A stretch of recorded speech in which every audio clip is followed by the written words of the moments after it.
Chapter 16 Three Peerless Treasures of Beijing. Ding Tripod of Antique Bronze. Coming out of the Yonghe Gate, the first hall of the Yonghe Palace, visitors would face an extraordinary paved path, which looks plain though. It ranks just secondary to the imperial carriage pathway in front of the Zhaotai Gate. This path is called the processional way. The regulation of this processional way features the same as the imperial carriage pathway from the Gate of the Supreme Harmony, 太和门, to the Hall of Supreme Harmony, 太和殿, which is so for the emperor. That's why it is named as it is. When the Yonghe Palace is initially built, Yingzhen was granted the imperial Prince Yong. Thus, architecturally, the Hall of Supreme Harmony corresponds to the Yonghe Hall, Hall of Peace and Harmony, number 17 on layout. The former is commonly known as Tai He Dian or Jin Luan Dian. Jin Luan refers to the ornament of the emperor's chariot. The ornament is mentally casted to be a Chinese mythical bird, Luan, like the phoenix with a bell in mouth. Jin literally means gold. The latter is commonly known as Yin Luan Dian, means the palace or hall of the prince. Yin literally means silver, An means peace. And the Gate of Supreme Harmony corresponds to the Yonghe Gate. So this corridor connecting the back door of the Yonghe Gate and the Yonghe Hall, Hall of Peace and Harmony, number 17 on layout, is called the processional way, which is exclusively for the array of the Princess Guard of Honor. It must have been crowded when the Imperial Prince Yong walked on it, despite the fact that it looks wide presently. As its name suggests, the processional way is for ritual hosting. There was certainly quite a number of guards standing on the imperial pathway of the emperor. However, not much fewer on the processional way of the prince. How many people do you guess would stand on the processional way? I purposely looked it up in Volume 1 of the Collected Statutes of the Great Qing Dynasty, Chinese 大清会典, on the regulation enacted by the court of the imperial clan, Chinese 宗人府, to answer how many guards exactly should be the guard of honor of the prince. It contains 1/8, Chinese 长史, a senior official title of the third rank out of 9-level 18-grade official hierarchy of the Qing dynasty. 6 commandments of the first grade, 6 commandments of the second grade, 8 commandments of the third grade, 2 managers of ceremonies of the 4th rank, 2 managers of ceremonies of the 5th rank, 2 managers of ceremonies of the 6th rank. Additionally, 1 prince's 7th rank eunuch director leading 48 eunuchs. To sum them up, there are total 76 people, which is quite a number. Just imagine all these people need to be standing on the processional way, and they need to move around as a parade guard of honor. Don't you agree with me that it is not wide at all? The middle axis of the processional way faces the Yonghe Gate. Between this gate and the Stele Pavilion, number 12 on layout, erects a Ding tripod of antique bronze, which is easily overlooked, and you may just pass it by directly with complete neglect. Since this Ding tripod of antique bronze seems so plainful in its appearance, even you pay a close look at it.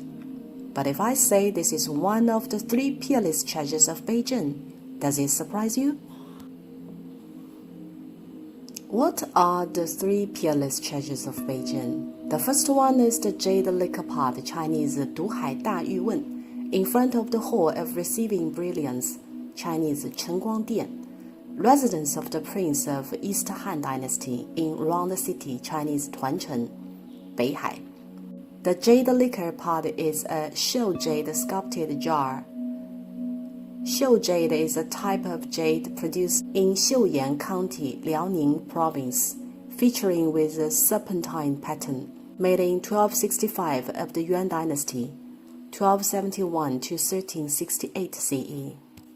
The second one is the Nine Dragons Wall in front of the Gate of Truth, Chinese gentleman of Beihai, which was built in the 21st year of the Qianlong Dynasty, 1756 CE. The third one is the Ding tripod of antique bronze on the processional way of the Yonghe Palace. As a matter of fact, the jade lacquer pot was not dwelling in round the city, Beihai. Where was it then? It was originally in a monastery called the Fayuan Temple, while the Ding tripod of antique bronze dwelled in the Yonghe Palace, as it is. The tour guide often tells you that they are named the three peerless treasures of Beijing, but they don't know how peerless they are or why. In terms of size, quite many great bronze bells, such as the most famous one, Yonghe Great Bell.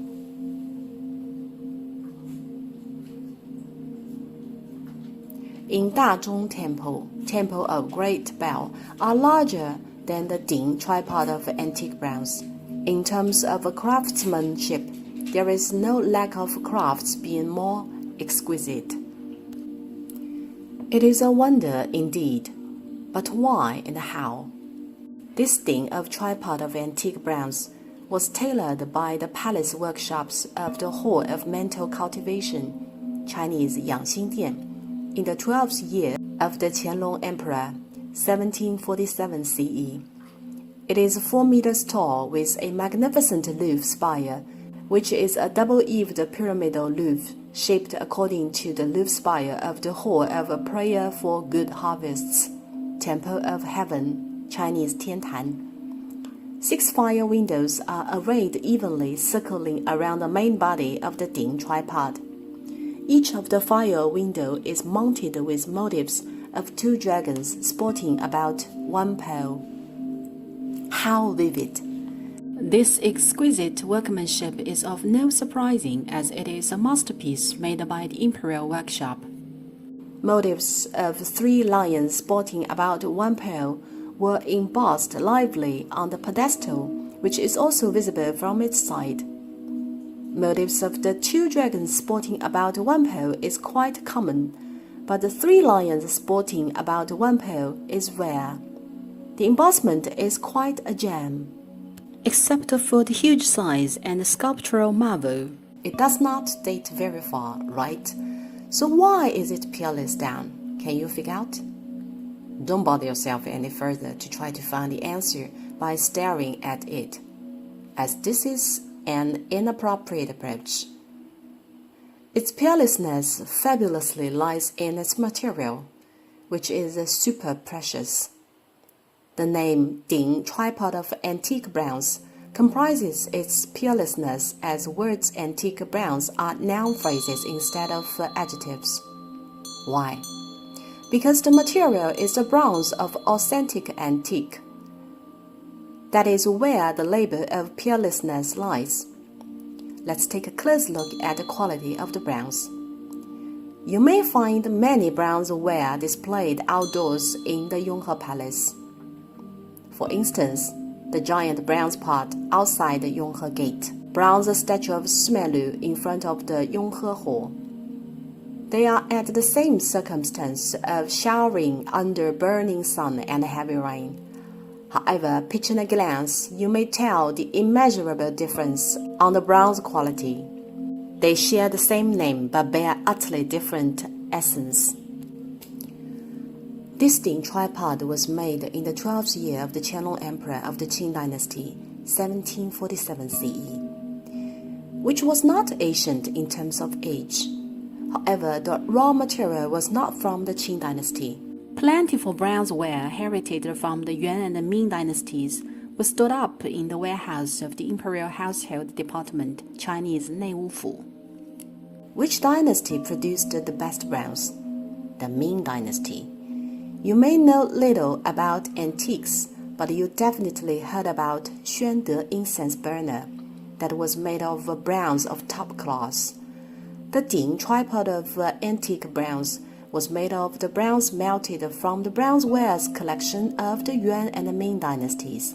Guess how many Xuande incense burners were melted to build such a big Ding tripod? It is known that the bronze weighs quite heavy. Countless Xuande incense burners collected by several generations of emperors were melted by the palace workshops of the Hall of Mental Cultivation, Chinese Yanghe, to cast this huge object.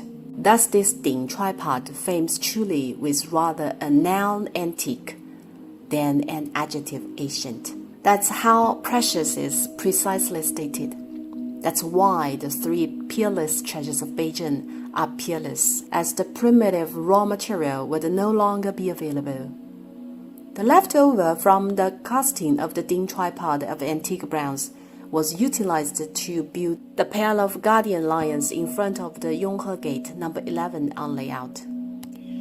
The whole body of the Ding tripod of antique bronze is shrouded in a sort of a green in jade quality that is full of a primitive tranquility. In terms of Chinese aesthetics, we favor something pure and mellow, as well as colors in jade quality. In antique parlance, it is covered with a rich and mellow patina. Language depiction has its boundary to describe the difference. You can immediately tell the difference on your own, as long as you take a look at these bronze artifacts.